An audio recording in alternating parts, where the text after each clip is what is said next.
திரு சாமிநாதன், எவ்வாறு மதிப்பீடு செய்யலாம் ஒரு மாத கால தாவேக ஆட்சியை? 100க்கு எத்தனை மதிப்பெண்கள் கொடுப்பீர்கள்? இப்போதைக்கு பாஸ் மார்க்கே கடந்திருக்கிறார்கள். பட் அதே நேரத்துல இன்னும் நிறைய எதிர்பார்ப்புகள் இருந்தது விஜய் அவர்கள் மேல. அந்த எதிர்பார்ப்புகளை முழுமையாக பூர்த்தி செய்திருக்கிறார்களா என்பது மட்டும்தான் கொஞ்சம் கேள்விக்குறியாக இருக்கு. ஆமா, ஏன்னா பொதுவா ஒரு குழந்தை கர்ப்பப்பையில கருவுறுதல்ல இருக்கும்போது அந்த ஃபர்ஸ்ட் ஸ்கேனே 6 வாரத்துக்கு பின்புதான். நம்ம 4 வாரங்கள்ல அவரை ஸ்கேன் பண்றதுனால முதல் முறை, அதனால ஒரு பாஸ் மார்க் என்கிற ஸ்டேஜ்ல நான் பாக்குறேன். ஒன்று. ரெண்டாவது, மிக மிக முக்கியமாக நீங்க கிட்டத்தட்ட சில விஷயங்கள வெளிப்படைத்தன்மை போன்றவைகள் பாராட்டப்பட்டாலும் சட்டம் ஒழுங்கு விவகாரங்கள்ல முந்தைய திமுக ஆட்சி மீது என்னவெல்லாம் விமர்சனங்கள் வைக்கப்பட்டதோ அதெல்லாம் அப்படியே இருக்கு. அப்ப கிட்டத்தட்ட அது மக்கள் மன்றத்துல விஜய் அவர்களை ஒரு பெரும் நம்பிக்கையோடு வாக்களித்தார்கள் மக்கள். ஏன்னா களத்தை தேர்தலுக்கு முன்பு நாம் சந்தித்த போது கூட திமுக ஆட்சியில ஏராளமான நலத்திட்டங்கள் நடந்திருந்தாலும் மக்கள் மன்றத்துல சட்டம் ஒழுங்கு என்பது ஒரு பெரும் பிரச்சனையாக இருந்தது. அவர் விஜய் அவர்கள் இன்னைக்கு ஆட்சி பொறுப்புக்கு வந்து விட்டார். யார் வந்தாலும் இப்படிதான் இருக்க போகுது. நீங்க முந்தைய காலகட்டத்துல திமுக, அதற்கு முன்பு அதிமுக இருந்த போதும் சட்டம் ஒழுங்கு சார்ந்த பிரச்சனைகள் இருந்தது. பட் இது கலை யதார்த்தம் தான். அதை விஜய் அவர்கள் பேசியதனால் கொஞ்சம் கூடுதல் கவனம் குவித்தது. இன்னொன்னு, சிங்கப்பெண்கள் பாதுகாப்பு திட்டம் வெளிப்படையாக பார்த்தா அதை வரவேற்கலாம். பட் அது ரொம்ப குறிப்பா சொல்ல போனா அதே 100 என்கிற எண்ணுக்கு தான் திரும்பி அழைக்கணும். நீங்க சிங்கப்பெண்கள் பாதுகாப்பு திட்டம் வந்துட்டாலும் கூட அதற்கென்று ஒரு பிரத்யேக எண் கூட உருவாக்கப்படல. அது ஒரு நிலை. 200 யூனிட் மின்சாரம் இலவசம். ஆனா அதற்கு வர முடியும் நினைக்கிறாங்க. இதே தாவேகா கடந்த காலங்கள்ல திமுக அரசை நோக்கி ஒரு விமர்சனம் எழுப்பியிருந்தாங்க. அது என்ன தகுதியுடைய பெண்கள், அதற்கே வர முடியும் நினைக்கிறீங்கன்னு சொல்லியிருந்தாங்க. இன்னைக்கு 200 யூனிட் மின்சாரம் இலவசம். ஆனா அந்த 200 யூனிட் கிடைக்க வேண்டும் என்றால் 500 யூனிட்டுக்குள்ள பயன்படுத்தணும். பட் மக்கள் அதை கூட இன்னைக்கு விமர்சிக்கல, அதை கூட எதிர்பார்க்கல. முதல்ல மின்சாரம் வேணும், இருந்தால்தான் 200 யூனிட் இலவசம், 100 யூனிட் இலவசம் என்கிற அந்த வரம்புக்குள் வர முடியும். பட் அந்த மின்சாரம் இன்னுமே ஒரு முழுமையான சப்ளை கிடைக்கல. அப்படி நிறைய இடர்கள் மக்களுக்கு மத்தியில் இருக்கு. நீங்க கடந்த காலங்கள்ல விஜய் அவர்கள் மீது மக்களுக்கு எதிர்மறை வாக்கள் இல்ல, அல்லது எதிர்மறை சிந்தனை இல்ல.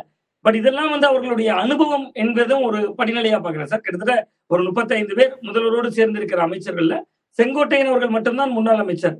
அதனுடைய நீட்சியை நம்ம எடுத்துக்கிட்டாலும் கூட ஆட்சியில தான் அவர்களுக்கு அனுபவம் இல்ல. ஆனா எதிர்கட்சியாக இருக்கக்கூடிய அதிமுக கரைக்கிறதுல அனுபவசாலிகள் போல செயல்படுறாங்க. நீங்க ஒரு கட்சி ஆட்சிக்கு வந்து விட்டது. ஒவ்வொரு வாரமும் சனிக்கிழமைகள்ல கடந்த காலங்கள்ல விஜய் வெளியில் வந்தார். திமுக ஓட்டுகளை எடுத்துக்கொண்டார். தேர்தலுக்கு பின்பு திமுகவின் கூட்டணி கட்சிகளை எடுத்துக்கொண்டார். நீங்க தேர்தல் முடிவுகளுக்கு பின்பு தொடர்ந்து வெளியே வந்து அதிமுகவினுடைய முன்னாள் எம்எல்ஏக்களை, முன்னாள் அமைச்சர்களை தாவேகாவினர் எடுத்துக்கொள்கிறாங்க. அப்ப நீங்க ஒரு கட்சி ஆட்சிக்கு வந்து விட்டது. இன்னும் அந்த கட்சியை பலப்படுத்தணும் அல்லது எதிர்கட்சிகளை அழிக்கணும், இன்னும் அந்த வகையான எதிர்மறையான திமுகவுக்கும் தாவேகாவுக்கும் போட்டி என்கிற கருத்துருவாக்கத்தை பேசுவது, இதை விடுத்து ஆட்சியில் இன்னும் கொஞ்சம் கவனம் செலுத்தினா கிட்டத்தட்ட மக்களுக்கு இன்னுமே நல்ல பலன் அளிக்கக்கூடியதா இருக்கும். நாங்க புதுசா வந்திருக்கோம், எங்களுக்கு இன்னும் அவகாசம் கொடுங்கள் அப்படின்னு திரு விஜயே திருச்சி கூட்டத்தில் பேசினாரு.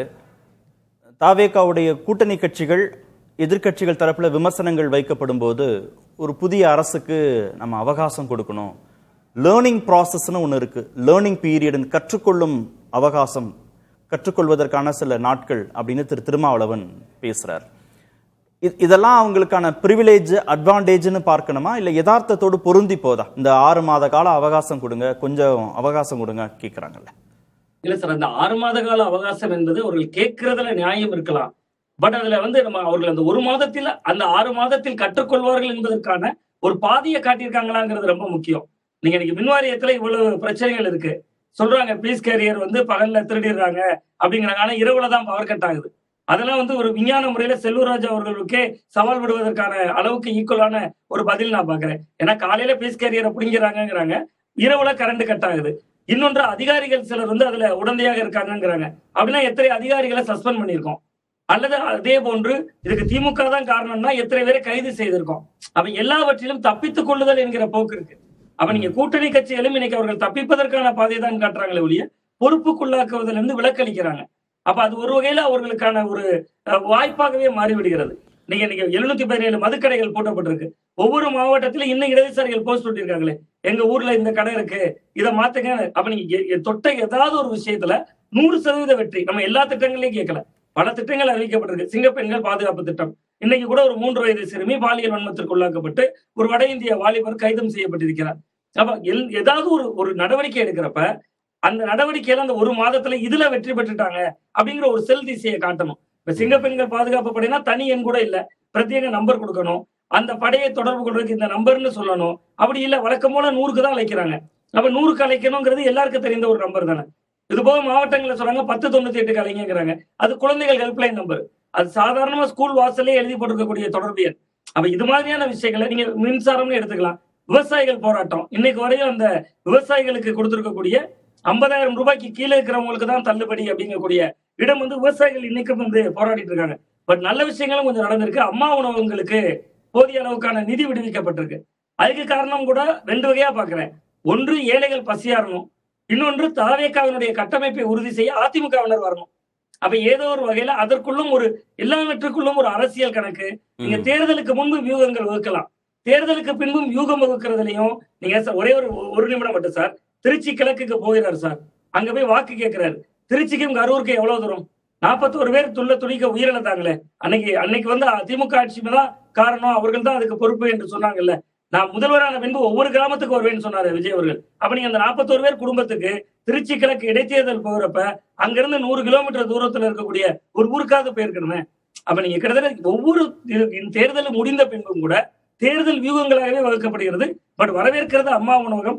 அறநிலையத்துறை சிறப்பா செயல்படுறாங்க, போய் பாக்குறாங்க, ஆய்வுகள் நடத்துறாங்க. புதுசா வந்திருக்காங்க, இதெல்லாம் கத்துக்கிறாங்க, தெரிஞ்சுக்கிறாங்க அப்படின்னு எடுத்துக்கணுமா? இல்ல எல்லாத்தையுமே கவனமா தான் செய்யறாங்க, செலக்டிவா இருக்கு அப்படின்னு பார்க்கணுமா? நீங்க வச்ச விமர்சனம். நிச்சயமா செலக்டிவா தான் சார் செயல்படுறாங்க. நீங்க புதிதாக வந்திருப்பவர்கள் என்பதை தாண்டி சார் ஒவ்வொரு வாரமும் சனிக்கிழமை முதல்ல இன்னைக்கு அதிமுகவினர் இணைக்க வேண்டிய தேவையில்லை இருக்கு சார். கத்துக்க வேண்டியதே வேலை இருக்கு. நீங்க திங்கள் டு வெள்ளி ஆட்சி நிர்வாகம் பண்றீங்க, சனிக்கிழமை கத்துக்கங்க. அந்த ஒரு நாள் ஏன் அதிமுகவினர் வேற வேற இல்லையா? அரசாங்கமும் கட்சியும் வேற வேற இல்லையா?